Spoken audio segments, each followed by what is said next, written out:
नमस्कार भैया बहनों, आज की संस्कृत कक्षा में आप सभी का स्वागत है। जैसे कि आप सभी को पता ही है, हम लोग सदाचार है इस पाठ का अध्ययन कर रहे हैं। इस पाठ के हिंदी अर्थ मैं आपको पढ़ा चुका हूँ। इस पाठ से हमने शब्दार्थ यानी वर्ड मीनिंग किए हैं और इस पाठ के क्वेश्चन आंसर और फिलअप्स यानी रिक्त स्थान ये हम अभ्यास कार्य से 2 प्रश्न कर चुके हैं और आज हम इस पाठ को समाप्त करेंगे। इस पाठ में जो अभ्यास कार्य के बाकी के 2 प्रश्न हैं, प्रश्न 3 और 4 वो हम करेंगे। प्रश्न 3 में है पट धातु विधिलिंग लकारे रूपाणी लिखित अभ्यासम कुरुते। मैंने आपको बताया जैसे इंग्लिश में जो है वो पास्ट प्रेजेंट पास्ट और फ्यूचर टेंस होता है, तो उसी प्रकार जो है संस्कृत में भी लकार काल होते हैं और लकार होते हैं, जिनका अलग अलग वाक्यों में अलग अलग तरीके से प्रयोग किया जाता है। तो सबसे पहले हम लकार के बारे में जानते हैं। लकार सामान्यतः 5 होते हैं और वैसे लकार 10 होते हैं, लेकिन सामान्य रूप से हम 5 लकार पढ़ते हैं और 5 लकारों में एक लकार है विधिलिंग लकार। आप देखिए लिखा हुआ है विधिलिंग लकार। विधिलिंग लकार का प्रयोग चाहिए अर्थ में होता है, जैसे मुझे खाना चाहिए या मुझे पढ़ना चाहिए या उसे जाना चाहिए या तुम्हें लिखना चाहिए।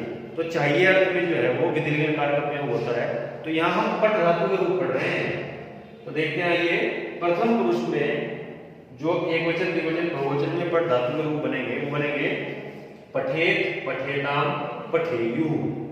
अब इनके साथ जो कर्ता आएगा सह पठेत, उसे पढ़ना चाहिए, तव पठेताम, उन दोनों को पढ़ना चाहिए, और ते पठेयु, उन सबको पढ़ना चाहिए, है ना। बताना चाहिए अर्थ में धातु के साथ चाहिए जोड़ना है।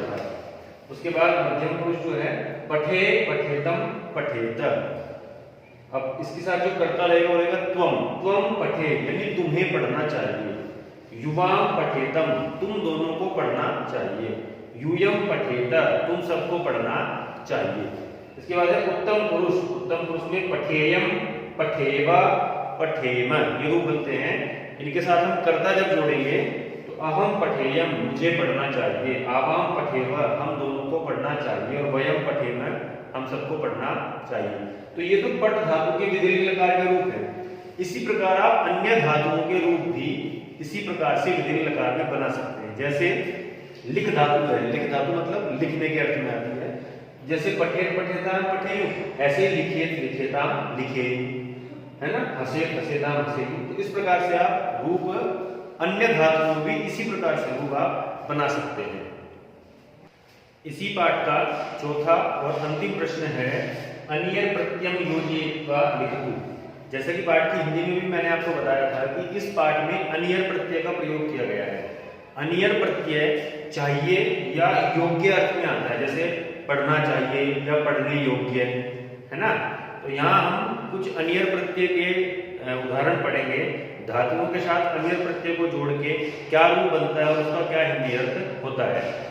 तो पहला है सी, सी प्लस यानी जमा अनियर। अनियर का रे, उसका रे का लोप हो जाता है और अनिय शब्द बन जाता है। और सी जो है धातु वो सोने के अर्थ में आती है, तो इसका सी और अनियर मिलकर बना शयनीयम। शयनीयम मतलब सोना चाहिए। जागरी जमा अनियर, जागरी जागने का अर्थ धातु होती है जागरणीयम, जागना चाहिए। त्यज, त्यज धातु छोड़ने के अर्थ में, त्यागने के अर्थ में आती है। त्यज प्लस अनियर, त्यजनीयम, त्यागना चाहिए या छोड़ देना चाहिए। लिख जमा अनियर, लिख अर्थात लिखने के अर्थ में प्रयोग होती है धातु। अनियर लेखनीयम, लिखना चाहिए। स्मृ अनियर, स्मृ धातु जो है स्मरण करने के अर्थ में, याद करने के अर्थ में प्रयोग होती है। रूप बना स्मरणीयम, याद करना चाहिए। आगे पाल जमा अनियर, पालने के अर्थ में, पालन पोषण करने के अर्थ में पालनीयम यानी पालना चाहिए। क्री, क्री धातु करने के अर्थ में प्रयोग होती है। क्री प्लस अनियर करणीयम यानी करना चाहिए। और पठ प्लस अनियर पढ़ने के अर्थ में, जैसे कि हमने रूप पढ़े हैं अभी, तो पठनीयम यानी पढ़ना चाहिए।